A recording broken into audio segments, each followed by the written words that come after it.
Paul, I was hearing you speak about acting. In preparation for a role or something. Is there any? Can you draw any parallels about what you go through between that and fighting?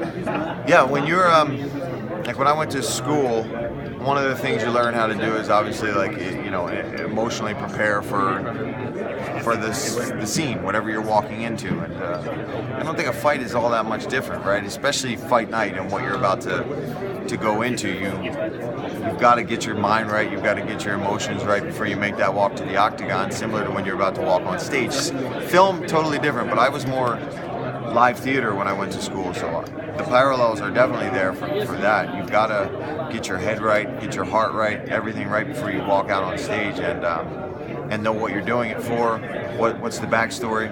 It's the same with fighting. I just remind myself of why I'm doing this, who I'm doing this for, and same with you rehearse for 3 to 5 weeks for a play and train for a fight for 8 weeks. So it's opening night. And then sometimes you have to You got to improvise at times. Yeah. The show must go on, right? No matter what happens in there, the show goes on. So you can really draw. It's theater. This is theater at the end of the day. It's live theater.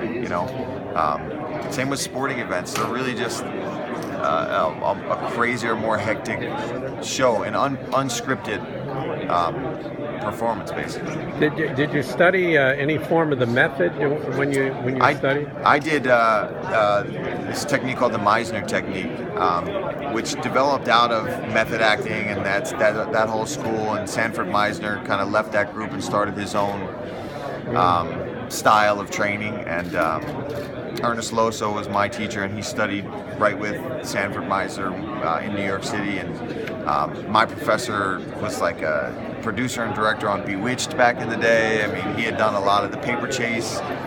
He was big time in Hollywood and things like that. And then he settled down at University of the Arts and was an acting teacher. And he was definitely one of my biggest inspirations as a college student.